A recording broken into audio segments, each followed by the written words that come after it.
Hello, everybody, and welcome to the Wine with Jimmy channel. Thank you for clicking by. So, this is all about wine education here. So, if you're very much enthusiastic about the vinous world, you'd like to know some more about a specific topic like a grape variety, region, winemaking practice, certain wine producer, you'll find information here. So, we are going to be looking at a series here which is very useful for those of you studying the world of wine, as it follows the syllabus of key text and key information from the WSET Diploma.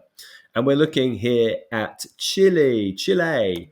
So, here we see Chile is actually split into two series. Series 1 on the introduction to the country, and Series 2 on the wine regions. Now, in this series on the introduction to Chile, we'll go through 6 parts. This video, which is the introduction and history, is available as free content, as is part 3 on the climate, weather, and geology. But all other parts, that's part 2, 4, 5, and 6, are only available to those of you who go across and subscribe to my e-learning platform, which is a very useful platform with hundreds and hundreds of exclusive videos and training, teaching resources. So to help you with your studies, maps, quiz cards, short written questions, multiple choice, flashcards, etc. So, Chile, we're going to go through the history and we're going to talk about all the kind of key protagonists behind the creation of the Chilean wine industry.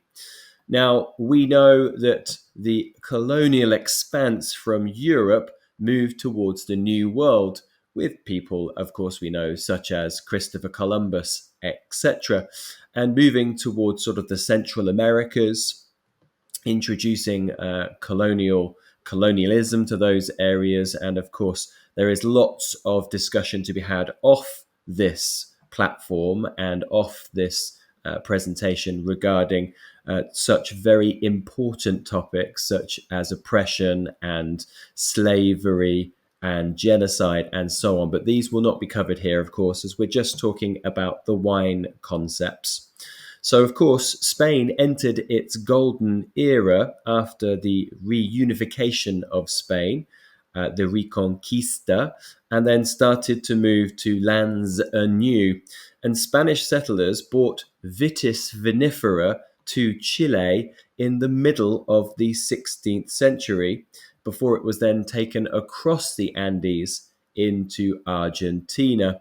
And these original Vitis vinifera would come via Spain through the likes of the Canary Islands. So you'll typically see a lot of link of varieties from areas like the Canary Islands, as they were refreshment stations, stopping points for the fleets and ships which were heading out to this new world.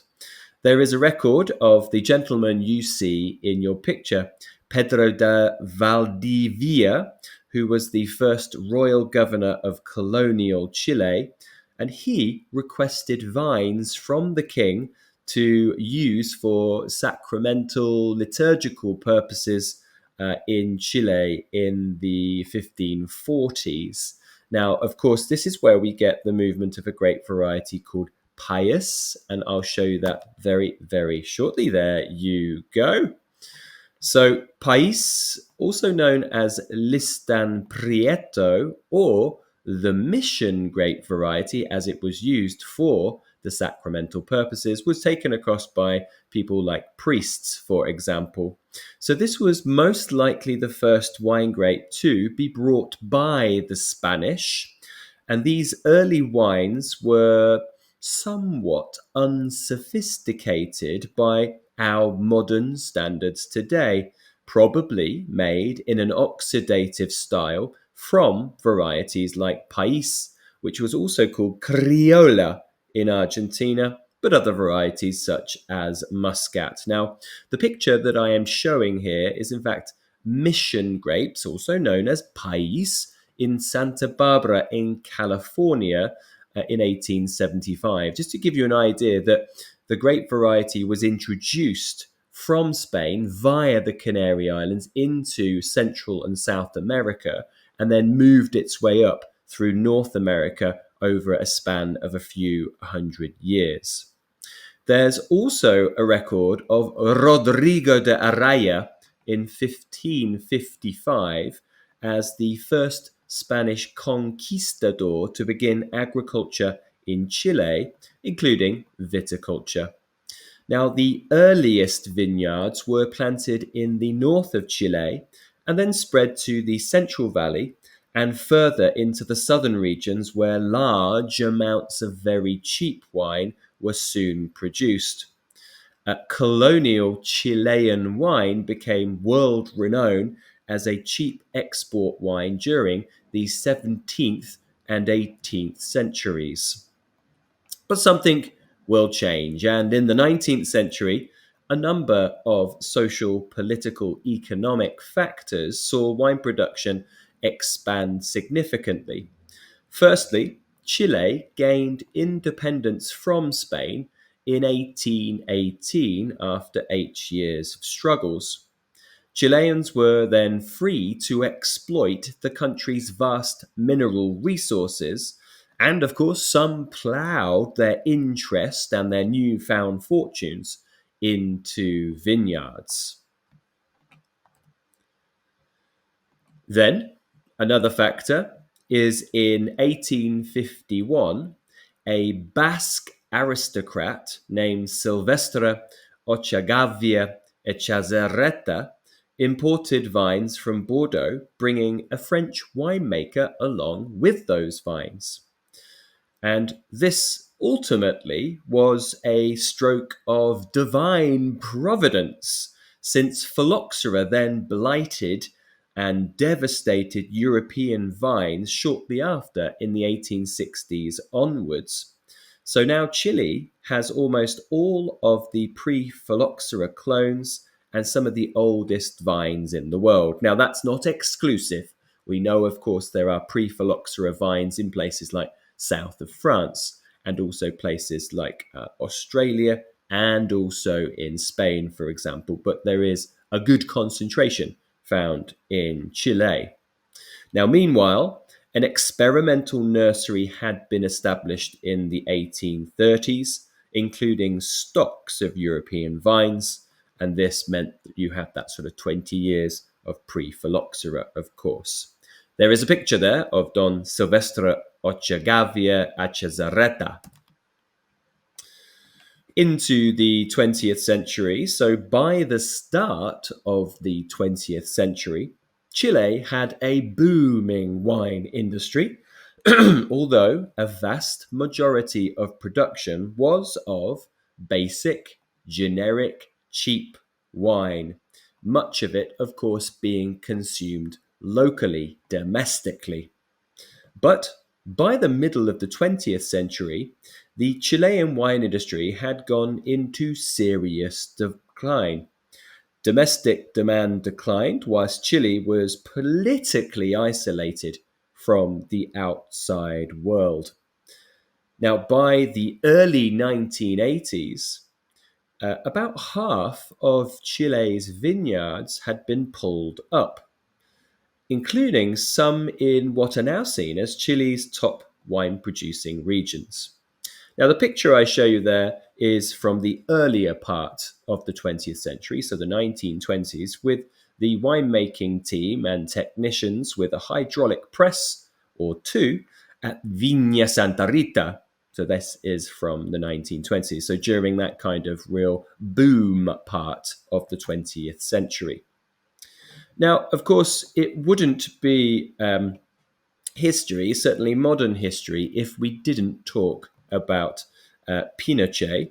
So this is something, of course, where it's a dictatorship, Pinochet coming in 1973, and lots of discussions around what Pinochet installed within Chile, and of course, the difficulties that surround certainly the military coup that began in 1973. But in terms of viticulture, there was an opening up of the country economically when Augusto Pinochet started his coup in 1973 and going into the 1980s.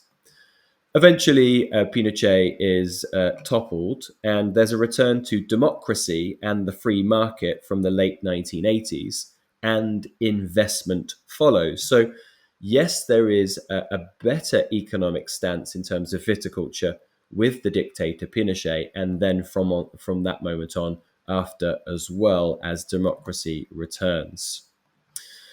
And with that, we see investment flooding into the country with producers like the Catalan producer Miguel Torres. There's a focus on more quality of wines worthy of exporting. So, the modernization in terms of business and winemaking, international trade agreements, and the overall increase of vines to meet the export demand. Cabernet Sauvignon, Merlot, Sauvignon Blanc, international varieties certainly increase production. And producers begin investing heavily in new technology during this time as well. So we start to see, of course, much higher quality wine as a result. Large areas of new vineyards begin to get planted and replanted in those areas where vines were grubbed up from the 20th century. So, new vineyard areas were established in areas such as Casablanca, San Antonio, and also Limari valleys. There's also been further development in coastal and mountain regions, and also the traditional areas such as Itata and Morlaix, and they certainly are being refocused on these days. Now, Chile has always had that kind of bit of accusation pinned to it for just making reliable, safe, often blended wines, but those times are a-changing.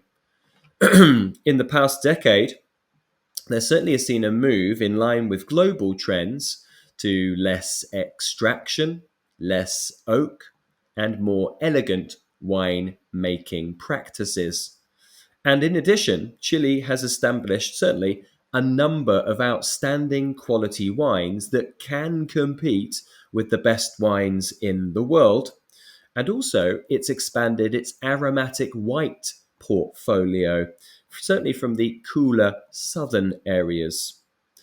One of the biggest proponents of raising the bar in Chilean winemaking, and certainly putting high-end Chilean wine on par with the finest international wines, has been Viña Errázuriz.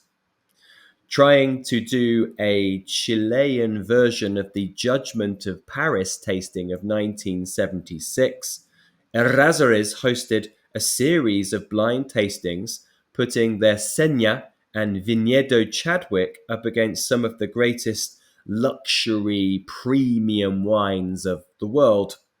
In many of the tasting, the two Chilean wines made up the top of the rankings.